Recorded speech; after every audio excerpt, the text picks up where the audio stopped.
नमस्कार, city centre show में आपका स्वागत है। मुंबई से मैं हूं पूजा भारद्वाज। इस वक्त मैं दक्षिण मुंबई में मौजूद हूं, मशहूर मेट्रो सिनेमा के बिल्कुल सामने। और मेरे पीछे इस वक्त जो आप ढांचा देख रहे हैं, ये 153 साल पुराना बेहद मशहूर ढांचा है, फिट्जगर्ल्ड वाटर फाउंटेन एंड लैम्प। 1867 में इसे यहाँ पर इंस्टॉल किया गया था। इसके बाद इसकी लंबी यात्रा रही, दूसरी जगह पर शिफ्ट किया गया जब मुंबई का विकास हो रहा था। 1962 से ये एक म्यूजियम में था, लेकिन अब 153 साल के बाद इसे फिर से उसकी ही जगह पर इंस्टॉल कर दिया गया है। बीते रविवार के दिन मंत्री आदित्य ठाकरे भी खुद मौजूद थे और ट्वीट करके भी उन्होंने तस्वीरें सामने रखी थी और जानकारी दी थी इसकी। तो इन्हीं तस्वीरों के साथ हम शो की शुरुआत कर रहे हैं और सबसे पहले आपको हम रिपोर्ट दिखाते हैं गुरुग्राम से।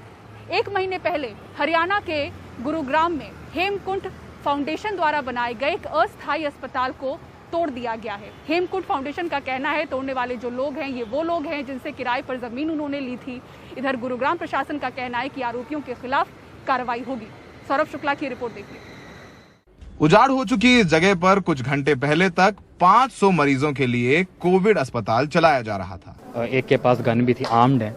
हमारे जो सिक्योरिटी गार्ड्स उन्होंने रोकने की कोशिश भी करी, बट आर्म्ड। हेमकुंड फाउंडेशन का आरोप है कि सुबह इस जगह के मालिक स्थानीय गुंडों के साथ आए और तोड़फोड़ करने लगे। इस संगत से जुड़े लोग बेहद डरे हुए हैं और अब वो ये जगह खाली करके जा रहे हैं। ये गोदाम के लिए नहीं दिया था सर, ये जगह फ्री ऑफ कॉस्ट नहीं, 3.5 लाख रुपए लिया। कोई नहीं, वो 3.5 लाख मेरे हेमकुंड फाउंडेशन का दावा है कि उन्होंने रामा टेंट हाउस को 2 महीने के लिए 3.5 लाख रुपए एडवांस भी दिया था।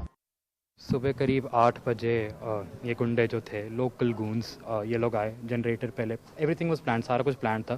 तोड़ फोड़ शुरू हुई। तो आप देख ही सकते हो, टेंट सारे इन्होंने फाड़े हैं। खाली करके hopefully we'll be back stronger. हम सेवा करते रहेंगे, सेवा को कोई नहीं रोक सकता। पता नहीं कौन है, मैं नाम लूंगा तो मेरे ऊपर बात आएगी। दरअसल मई के पहले हफ्ते में गुरुग्राम के सेक्टर 61 के रामा टेंट हाउस में हेमकुंड फाउंडेशन ने 500 मरीजों का अस्थायी अस्पताल बनाया था।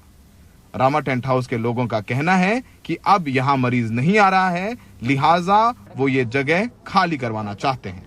भाई साहब ने खुद कहा शाम को 6 बजे शाम तक का भी टाइम इसलिए लिया गया क्योंकि इन्होंने फाड़ फूड़ के अपना सामान के ऊपर चढ़ के फाड़ना शुरू कर दिया। सामान मेरा खराब हो जाएगा, रुक जाओ। मौके पर गुरुग्राम प्रशासन और पुलिस के लोग भी पहुंच गए। प्रशासन का कहना है कि मामला रामा टेंट हाउस और हेमकुंड फाउंडेशन के बीच का है, पर जिन लोगों ने तोड़फोड़ की है उनके खिलाफ कार्रवाई की जाएगी।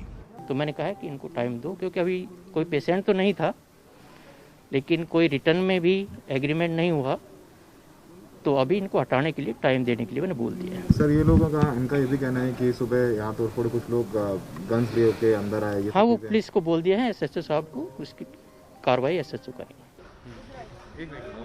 यहाँ राशन की लाखों किट भी रखी हैं जिन्हें रोज गरीबों तक पहुँचाया जा रहा था।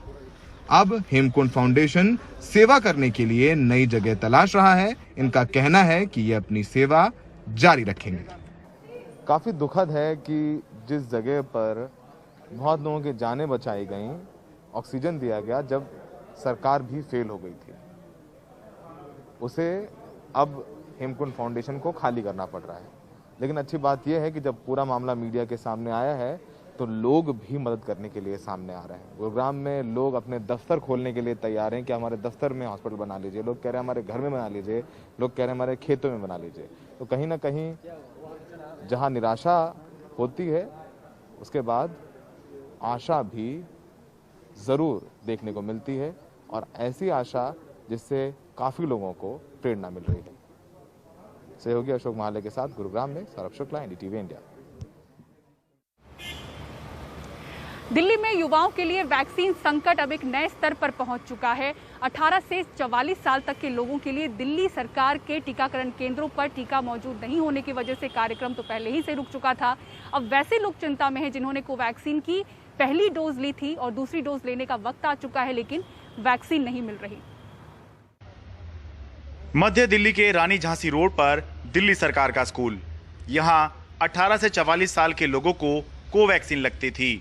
स्टॉक खत्म हो गया तो 15 मई से टीकाकरण केंद्र बंद है। 18 साल के शिवेन भारद्वाज बीबीए फर्स्ट ईयर में पढ़ते हैं। मई के पहले हफ्ते में कई दिन मेहनत करके किसी तरह अपॉइंटमेंट लेकर कोवैक्सीन लगवाई। अब जून में दूसरी डोज के लिए अपॉइंटमेंट लेने में लगे हैं, लेकिन ना सरकारी में स्लॉट मिल रहा है और ना प्राइवेट में। तो हमारे को लगा गवर्नमेंट को जो प्रॉब्लम्स आ रही हैं वो सिर्फ फर्स्ट डोज के लिए होंगी, सेकंड डोज में इनका सिस्टम बन जाएगा। लेकिन अब जैसे मेरे 28 डेज कंप्लीट हुए, अब मैं बुक करने जा रहा हूँ, अभी भी अगर मैं स्लॉट बुक करने जा रहा हूँ तो सेम प्रॉब्लम, मेरे को स्लॉट नहीं मिल रही क्योंकि गवर्नमेंट ने सेंटर ही सारे क्लोज कर दिए। तो हमारी एक प्रॉब्लम से हम निकल नहीं पा रहे हैं तो दूसरी प्रॉब्लम आ गई। दिल्ली में 1 मई से 18 से 44 साल के लोगों को कोरोना का टीका लगना शुरू हुआ। कोवैक्सीन की दूसरी डोज 28 से 42 दिनों के बीच में लगती है। लगवाने का समय हो चुका है, लेकिन सरकार के पास कोवैक्सीन है ही नहीं तो लगवाएं कैसे। यही नहीं, सरकार के पास कोवैक्सीन आ भी जाए तो भी समस्या दूर होती नहीं दिखती। दिल्ली में मई महीने में 1,48,880 लोगों को कोवैक्सीन की पहली डोज लगी। इनको इस जून महीने में दूसरी डोज लगनी है, लेकिन केंद्र सरकार ने दिल्ली सरकार को बताया है कि जून में 18 से 44 साल के लोगों के लिए कोवैक्सीन की 91,960 डोज ही मिल सकेंगी। यानी मई में जिन लोगों ने सरकारी टीकाकरण केंद्रों में मुफ्त कोवैक्सीन लगवाई, उनमें से 62% को ही जून में मुफ्त वैक्सीन मिलने की उम्मीद है। दिल्ली सरकार के मुताबिक केंद्र सरकार ने बताया है कि 10 जून के बाद दिल्ली को वैक्सीन मिल सकती है। ऐसे लोगों को क्या कहना चाहेंगे जो मतलब जिनका शेड्यूल्ड है अब लेकिन लग नहीं पा रहा? शेड्यूल्ड है, वो जल्द से जल्द कोशिश कर रहे हैं, जितनी जल्दी हो सकता है कराएं। हालांकि पब्लिक हेल्थ एक्सपर्ट और लैंसेट कमीशन की कोविड-19 इंडिया टास्क फोर्स की सदस्य डॉक्टर सुनीला गर्ग के मुताबिक कोवैक्सीन की दूसरी डोज में कुछ देरी चिंता का विषय नहीं है। कि अगर हमारा वैक्सीनेशन का जो ड्यू डोज है, अगर उस पीरियड में नहीं मिलता, वो हफ्ता डिले हो जाता है, महीना डिले हो जाता है, ये आपको फंडामेंटल प्रिंसिपल याद रखना चाहिए कि कभी भी वैक्सीन प्रोग्राम को हम रीस्टार्ट नहीं करते, उसको हम कंटिन्यू करते हैं और उससे उसके एफिकेसी या इम्यून रिस्पॉन्स पे कोई फ़र्क नहीं पड़ता। लेकिन लोग टीके की दोनों डोज जल्द से जल्द लेकर कोरोना जैसी जानलेवा बीमारी से सुरक्षित होना चाहते हैं। ऐसे में कोवैक्सीन की दूसरी डोज ना मिलना मानसिक तनाव का कारण भी बन रहा है। 18 से 44 साल के लोगों के मन में एक बात आ रही है। एक तरफ सरकारें कैंपेन चला रही हैं कि सब लोग वैक्सीन लगवाएं और कोरोना को हराएं। दूसरी तरफ जब लोग वैक्सीन लगवाना चाह रहे हैं तो उनको आसानी से वैक्सीन नहीं मिल रही। पहली डोज मिल जा रही है तो दूसरी डोज नहीं मिल रही। सवाल ये नहीं है कि इसका जिम्मेदार कौन है, सवाल ये है कि वैक्सीन कब मिलेगी और वैक्सीन में भी कोवैक्सीन कब मिलेगी। दिल्ली से मैं शरद शर्मा, एनडीटीवी इंडिया। मुंबई शहर में भी टीके की कमी साफ देखी जा रही है। कई टीकाकरण केंद्रों के बाहर बोर्ड लग चुके हैं कि उनके पास वैक्सीन नहीं है। ऐसे में लोग परेशान हैं कि कहां जाकर टीका लगवाएं। पूर्वा चिटनिस की मुंबई से ये ग्राउंड रिपोर्ट देखिए। 3 जून तक टीकाकरण नहीं। मुंबई में एक बार फिर ये बोर्ड लगा है क्योंकि गुरुवार को बीएमसी और सरकारी केंद्रों में टीके लगने बंद हो गए। टीके की कमी की वजह से बुधवार को 344 में से सिर्फ 51 केंद्र ही चल रहे थे। बुधवार को लगने वाले करीब 50,000 टीकों में 10 में से बस एक ही सरकारी केंद्र में लगा, बाकी निजी केंद्रों में लगाए गए। 31 मई को जहां 22,000 टीके लगे थे, वहीं 2 जून को बस 5,500 टीके लग पाए। मई में बीएमसी को लगभग 5,20,000 टीके मिले, जो अप्रैल में मिले 9,60,000 टीकों से लगभग आधे थे। Getting the vaccination supply, we are dependent on the government of India and government of Maharashtra. We could not continue with the vaccination schedule on Wednesday because of the short supply. But today we have received more than 90,000 doses of Covishield and Covaxin. So tomorrow onwards, our vaccination schedule will be as it is. नगर निगम ने जो 1 करोड़ टीकों का global tender निकाला था, उसके लिए 9 बोलियां लगी हैं और अब प्रामाणिकता के लिए उसकी जांच की जाएगी। हालांकि फिलहाल तो कोरोना के केसेस कम होते नजर आ रहे हैं, लेकिन ऐसे जो कह रहे हैं कि तीसरी लहर आ सकती है, तो उसके लिए ज़्यादा से ज़्यादा लोगों को जल्द से जल्द टीका लगाना बहुत ज़रूरी है। लेकिन ये बार बार मुंबई में जो वैक्सीन की कमी हो रही है, इसको देखते हुए ये काफ़ी चिंताजनक बात है। मुंबई से कैमरा पर्सन संजय मंडल के साथ पूर्वा चिटनिस, एनडीटीवी इंडिया। कहीं टीके की किल्लत है तो कहीं टीका सुनकर ही लोग भाग रहे हैं। कर्नाटक के गांव में भी लोगों के अंदर वैक्सीन को लेकर तमाम तरह की गलतफहमियां हैं। किस तरह की परेशानी स्वास्थ्य कर्मियों और जिला प्रशासन को आ रही है इन्हें टीके के लिए मनाने में, देखिए निहाल किदवई की इस रिपोर्ट में। ये तस्वीर बीदर जिले की। तमाम कोशिशों के बावजूद कोविड का टीका लगवाने के लिए गांव वाले तैयार नहीं हुए।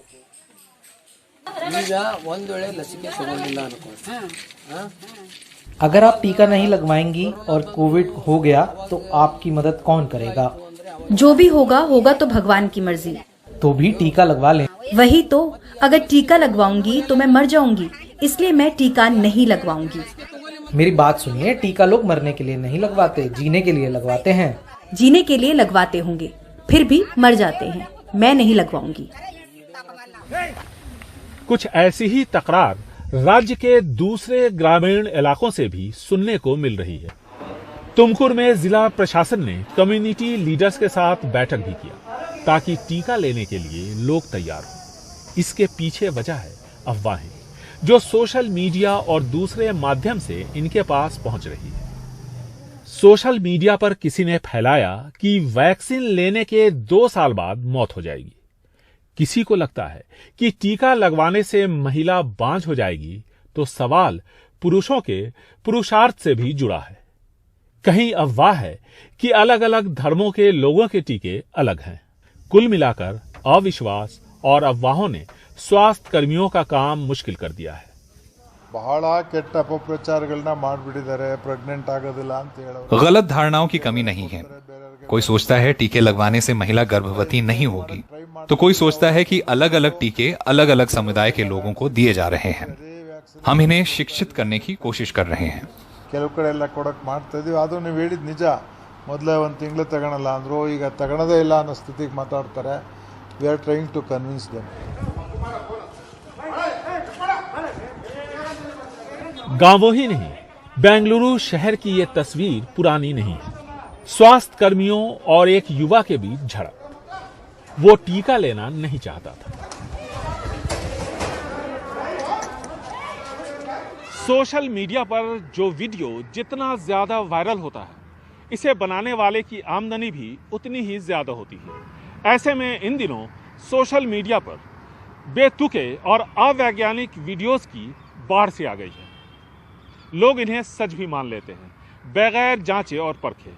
इसीलिए कई बार दंगे भड़कते हैं, तो कई बार लोग अपनी जान को जोखिम में डालते हैं, वैक्सीन लेने से इनकार करते हैं, इन बेतुके वीडियोस को सच मान करके।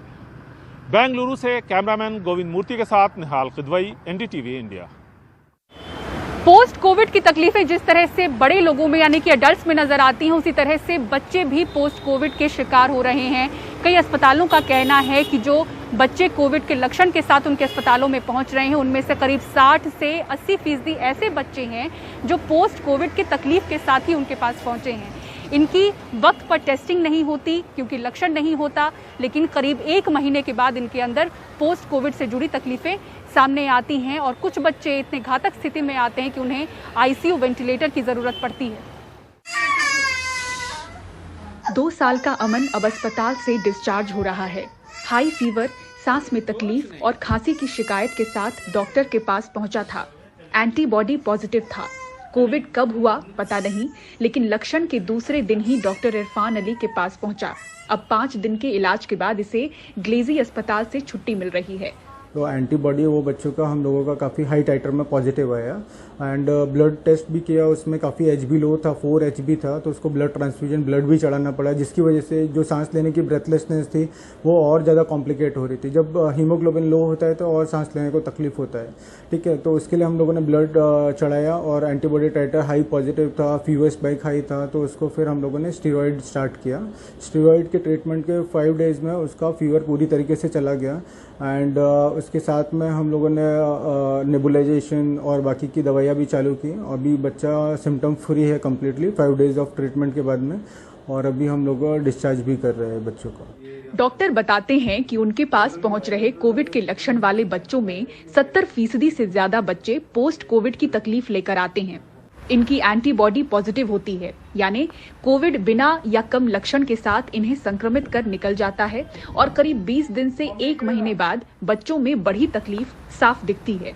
अभी जो बच्चे आ रहे हैं वो कोविड एंटीबॉडी वाले पॉजिटिव इसलिए आ रहे हैं क्योंकि उनको सिम्टम साइन सिम्टम है। जनरली जो बच्चों को पहले कोविड इन्फेक्शन लाइक 1 महीना पहले या 15-20 दिन 1 से 1.5 महीना पहले हुआ रहेगा, वही बच्चे अभी पोस्ट कोविड करके आ रहे हैं हमारे पास में। तो जो पहले इन्फेक्शन हुआ लाइक जब वो इन्फेक्ट हुए वो टाइम पे वो एसिम्टोमेटिक रहते हैं और इसलिए उनका टेस्टिंग नहीं होता है, तो वो डायरेक्टली कोविड एंटीबॉडी पॉजिटिव आ रहा है उनका। और अभी हम लोग जिनको भी सस्पेक्ट कर रहे हैं और टेस्टिंग कर रहे हैं वो तो 70 to 80% पॉजिटिव आ रहे हैं। इन्फेक्शन होने के बाद में बॉडी में एंटीबॉडीज बनती है, लेकिन उसी एंटीबॉडी के खिलाफ अपना बॉडी का इम्यून रिस्पॉन्स काम करता है, जिसकी वजह से ये सारे सिम्टम देखे जाते हैं। अर्ली स्टेज में आएगा बच्चा तो बहुत like recovery rate is good.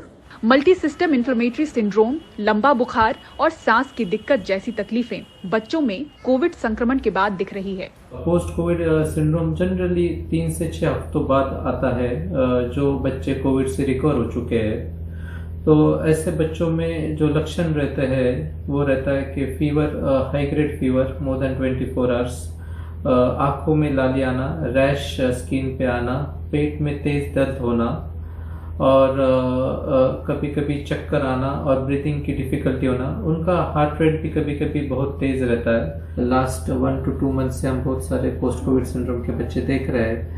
तो इस साल पोस्ट कोविड सिंड्रोम के बच्चे ज़्यादा भी है और ज़्यादा सीवियर प्रेजेंटेशन भी है, तो severity as well as the number of cases is more this time. बच्चा किसी संक्रमित के संपर्क में आया हो तो लक्षण 4-5वें दिन से करीब 14 दिनों के बीच में दिख सकते हैं। हल्के भी दिखें तो सतर्क हो जाएं और जांच करवाएं, नहीं तो 4 से 6 हफ्तों बाद बच्चे में पोस्ट कोविड की तकलीफ बड़ा रूप धर सकती है। डॉक्टर सतर्क कर रहे हैं। मुंबई से पूजा भारद्वाज, एनडीटीवी इंडिया। बेसहारा जानवरों का किस तरह से सहारा बन रही हैं जम्मू की 2 लड़कियां, दिखाएंगे पूरी खबर एक ब्रेक के बाद। देखते रहिए सिटी सेंटर शो। और अब बात दिल्ली के एक ऐसे अस्पताल की जहां कोरोना से महज 1 मरीज की मौत हुई है। कौन सा है ये अस्पताल और किस तरह से इसने मिसाल पेश की है, परिमल कुमार की इस रिपोर्ट में देखिए। इतनी शक्ति हमें देना दाता, मन का विश्वास कमजोर होना, इतनी शक्ति। आयुष मंत्रालय के all India institute of Ayurveda ने कोरोना के करीब 600 मरीजों का इलाज किया। एक को छोड़कर सब स्वस्थ होकर घर लौटे। कोरोना की दोनों लहरों में इस अस्पताल ने कुल माइल्ड और मॉडरेट कैटेगरी के 592 मरीजों का इलाज किया। इनमें 94% मरीजों का इलाज आयुर्वेद के जरिए किया गया। बाकी करीब 6% मरीजों के लिए मदद एलोपैथी की लेनी पड़ी। जरूरत पड़ी तो यहाँ एलोपैथी डॉक्टर का कोलैबोरेशन है, तो हम एलोपैथी की भी ट्रीटमेंट पेशेंट की नीड के अनुसार मॉडरेट कंडीशन में हम जोड़ते हैं, जिससे मरीज ठीक हो रहे हैं। और हमारे यहाँ 99.99% मरीज पूर्णतः ठीक 9 से 10 दिन में हो रहे हैं। जब इस साल हालात बिगड़े तो 47 बेड वाले इस अस्पताल में 86 ऑक्सीजन लेवल वालों तक को दाखिला दिया गया, इलाज किया गया।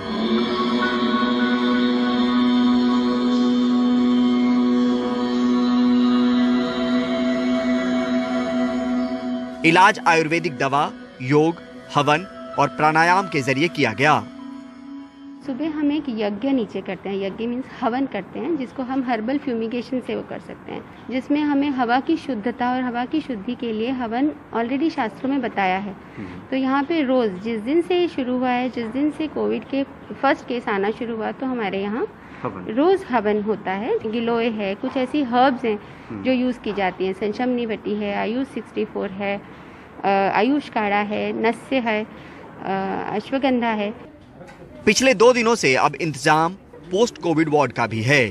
कहा जाता है आवश्यकता आविष्कार की जननी है। यह आविष्कार जैसा ही है जब नई बीमारी का इलाज पुरानी पद्धति से किया गया। हालांकि मरीजों की तादाद कम रही, लेकिन ठीक करने में कामयाबी पूरी मिली। नई दिल्ली से Parimal Kumar, NDTV India. Corona और लॉकडाउन के चलते कई लोग खाने को मोहताज हुए हैं।